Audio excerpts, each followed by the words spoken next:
그 맞벌이 가구가 많이 번다고 해서 많이 써버리면 그 효과가 반감이 되는 거겠죠. 그렇죠. 그래서 기본적으로 이제 맞벌이는 자산을 함께 공유를 하고 그다음에 수입과 지출을 함께 통제를 해야지 이제 각각 이렇게 생활비를 부담해서 알아서 쓰고 뭐 남는 돈을 알아서 저축하고 투자하다 보면은 그게 이제 어떻게 보면은 그 맞벌이의 그 자산 관리 효과를 제대로 낼 수가 없는 그런 걸로 결과로 연결될 수가 있습니다. 그래서 그 소득을 하나의 계좌로 들어온 돈을 모으는, 소위 말해서 이제 월급도 소득이 발생하면 이제 그 돈이 머무르는, 일단 두 사람의 전체 소득 현금 흐름을 합치고.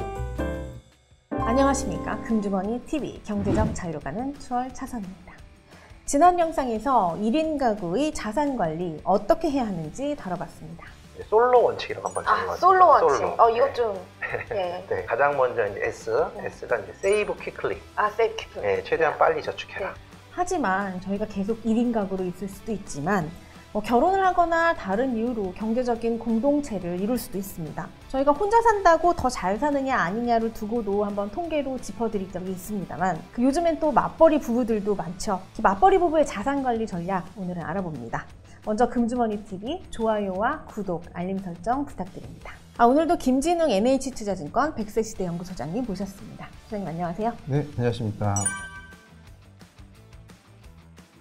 소장님, 그 주변에 보면요, 네. 그 양쪽이 모두 수입을 가지고 있는 이 네. 맞벌이 부부들이 점점 많아지고 있는 것 같은데요. 네. 그 실제로 어느 정도고 수입도 어느 정도인지 좀 궁금합니다. 네. 아마 기자님도 맞벌이신가요? 그렇습니다. 예, 부럽습니다. 저는 평생 일벌이라서 이런 부분에 상당히 이제 맞벌이 가구를 보면 부러운데요. 근데 2022년 기준으로 이제 통계를 보면은 배우자가 있는 가구 중에서 맞벌이 가구가 차지하는 비중은 이제 46% 정도 됩니다. 거의 절반 가까이 되는 거고요. 이제 코로나 시기에 일시적으로 고용 부진으로 인해서 2020년에 45% 정도 조금 떨어졌다가 2021년 45.9%에 이어서 다시 한번 최고치를 경신했습니다.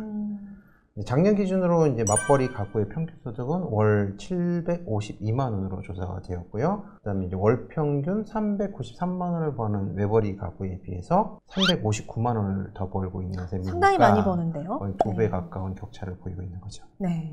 2배 가까이를 벌면 아무래도 외벌이보다는 훨씬 자산 관리에 유리하겠는데요. 네. 근데 아무래도 이제 맞벌이 가구는 많이 버는 만큼 더 많은 금액을 또 지출하고 있는데요. 같은 기간 월 평균 지출 금액을 보면 맞벌이 가구는 월 536만 원을 쓰고 있었고요. 외벌이 가구가 월 314만 원을 쓰는데 약 1.7배 정도 쓰는 셈이었습니다. 가계 수지를 보면 맞벌이 가구 흑자액은 월 216만 원, 흑자율은 29%로 외벌이 가구의 흑자액 월 79만 원, 흑자율 20%보다는 조금 더 유리하다고 볼 수 있겠습니다.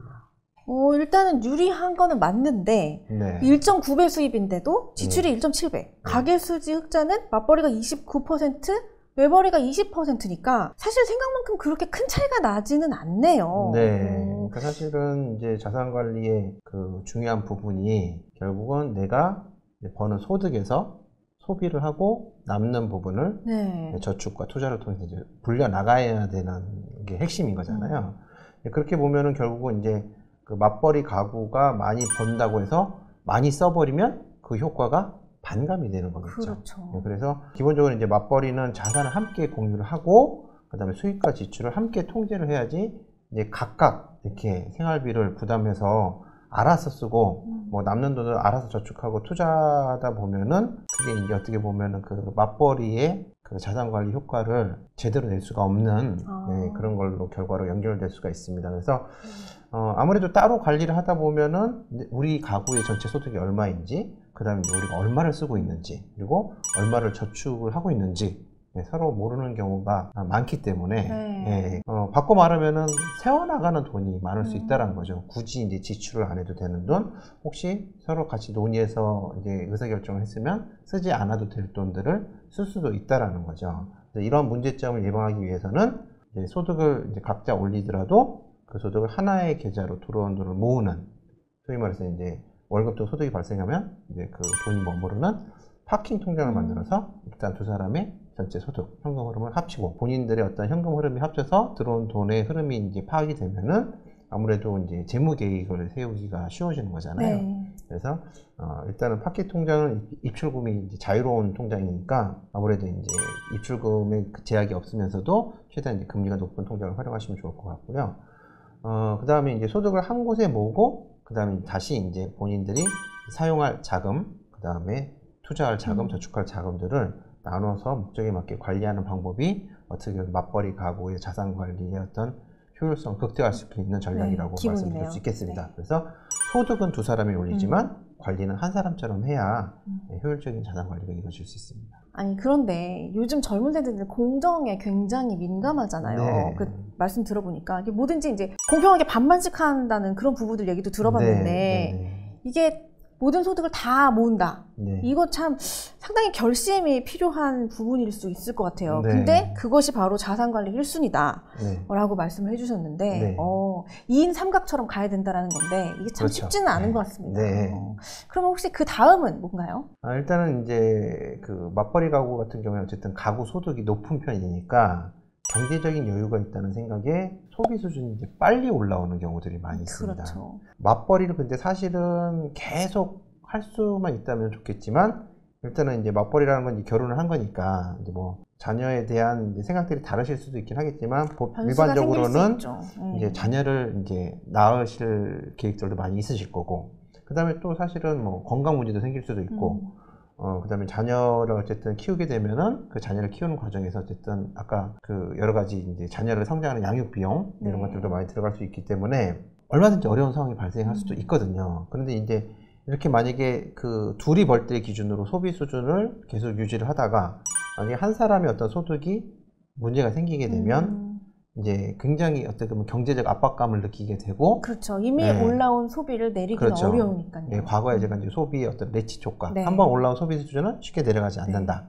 그런 것들 때문에 이제 소비 수준, 소득 수준이 확 급감했을 때에 그 소비의 어떤 삶의 질을 유지하기가 굉장히 어려워지는 상황이 닥치면 이제 삶의 질이 저하된다는 네, 느낌을 받을 수가 있고 그 다음에 이제 어쨌든 이제 그런 것들을 방지하기 위해서는 일정 자산 수준이 될 때까지는 최대한 그 소비를 절제를 해서 뭐 조금 심하게 얘기하면 거의 외벌이 가구처럼 소비를 하고 저축률을 최대한 끌어올려 놓고 그리고 그 자산을 이제 많이 최대한 그 맞벌이 하는 경제 활동 기간에 많이 모아놓은 것이 어떻게 보면은 이제 효율적인 어떤 생애 자산 관리 관점에서 효율적인 대응 방법이 될 텐데 보통 이제 신혼 기간부터 자녀가 이제 중학교 정도 들어가기 전까지 대략 한 15년 정도가 그러한 그 종잣돈 소위 말해서 종잣돈을 모으기에 가장 좋은 저축의 골든 타이밍입니다. 근데 이때에 소비 수준을 가능하면 눈높이를 낮춰서 가는 게 솔직히 생애자산 관리 관점에서 바람직하다라고 말씀을 드리겠고요.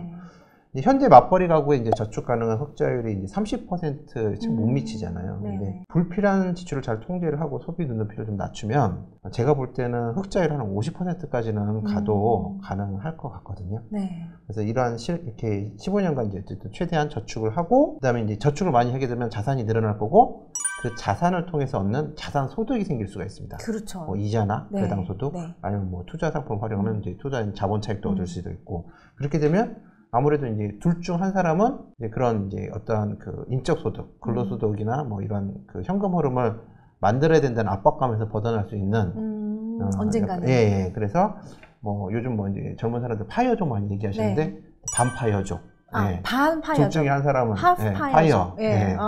둘 중에 누가 하느냐 갖고 싸우실 수도 있겠지만 여유가 생기면 여유가 생기면 자산 소득이 생기면 여유가 생길 수가 있으니까 그런 반파이어족도 가능하다. 어떻게 보면 이제 자녀를 이제 키운다는 것에 대해서는 이제 부모나 이제 그런 그 엄마나 아빠의 어떤 이제 부모님의 그 관심과 사랑이 자녀한테 많이 가면 갈수록 사실 그런 경제적 가치로 따질 수가 없는 부분인 거잖아요. 가족을 돌볼 수 있는 시간적인 여유도 함께 확보할 수 있는 장점이 있다.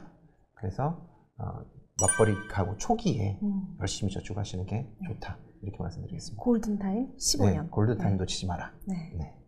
자산을 공유하고 또 외벌이처럼 소비하라. 그러면 그 다음은 그 남는 돈을 가지고 어떻게 투자하느냐 그런 문제일 것 같은데요. 어떻게 해야 되나요? 이제 열심히 저축을 한다고 해도 이제 두 사람 모두 굉장히 고소득자가 아닌 이상은 사실은 안정적인 저축 상품만으로는 자산 소득이 발생하는 수준까지 자산을 모으기가 쉽지는 않으실 겁니다. 그래서 그 자산의 일정 비중을 그 금융투자 상품을 활용해서 장기 투자를 통해서 수익률을 좀 높일 필요가 있는데요. 이때 이제 경제 주도권을 한 사람에게 이제 전적으로 맡기기보다는 어쨌든 두 사람이 같이 경제 활동을 하는 거니까 둘이 함께 번 돈이니까 부부가 함께 결정하는 것이 조금 더 바람직한 것 같습니다. 2인 삼각처럼 하는 건데 투자 네, 결정도. 네. 그런데 이게 말은 굉장히 이상적인데 하다 보면 굉장히 좀 다툼이 발생할 여지도 있는 것 같아요. 네. 실제로 정말 강한 주장을 가진 한편한테 나머지 한편이 가정의 평화를 위해서 양보할 것이냐 아니면 내가 생각했을 때 이건 아닌 것 같아. 네. 우리의 그 공동의 미래의 자산가치 증식을 위해서 네. 끝까지 논쟁을 할 것이냐. 네. 소장님은 혹시 이런 경험 없으실까요? 일단은 저는 이제 외벌이다 보니까 일단은 어쨌든 경제의 주도권이 사실은 저한테 있다 보니까는 제가 그래도 이제 물론 제가 독단적으로 한다기보다는 제 배우자한테 충분히 나는 이렇게 할 거야라고 설명을 하고 이제 동의를 구한 다음에 이제 실행을 했지 제가 그냥 무대뽀로 몰래 네. 하거나 이러진 않았습니다. 네. 근데 어쨌든 그래도 이제 이러한 위험을 방지하기 위해서는 서로 합의하는 과정이 필요한 거죠. 그래서 충분히 이제 논리적으로 설득을 하고 이제 합의를 얻은 결과에 따른 거니까 내가 독단적으로 했을 때 어떤 문제가 생기면은 그건 오로지 나의 책임이 되겠지만 그리고 그게 이제 원망이 될 수도 있잖아요. 근데 그렇죠. 서로 이제 공유를 하고 자 이렇게 우리 해보자라고 했을 때 상대방이 합의를 한 거라면 그래도 조금 문제가 생기더라도 이제 분명히 그 사전에 서로 이제 공유를 하고 진행한 거기 때문에 그리고 어쨌든 같이 이렇게 노력하는 과정 속에서 또 자산관리 시너지 효과도 생길 수도 있고 한 사람이 혼자 독단적으로 판단하기보다는 두 사람이 같이 이건 어떨 것 같아라고 이제 의견을 주면서 이렇게 네. 교환을 하면서 판단하는 게 조금 더 성공 확률을 높이는 의사결정이 될 수 있을 것 같다고 생각이 되고요. 이런 것들을 이제 하는 과정 속에서 언젠가는 투자 성과로 돌아올 것이다. 이렇게 정리를 해보겠습니다. 네. 요즘 젊은 부부들을 보면요. 같이 살고 있지만 서로 각자의 영역을 존중한다는 이유로 경제적으로도 분리된 생활을 하는 경우가 많은데요. 그러면 지출이나 투자에 대한 통제나 계획을 세우기 어려운 이 반쪽 맞벌이가 될 수도 있다고 합니다. 가정 경제를 키워나가기 위해서 제대로 된 경제 공동체를 이뤄나가는 게 무엇보다 중요하겠습니다. 저희는 다음 영상에서 또 경제적 자유로 가는 유용한 정보를 가지고 찾아뵙겠습니다. 감사합니다. 소장님 감사합니다. 네, 감사합니다.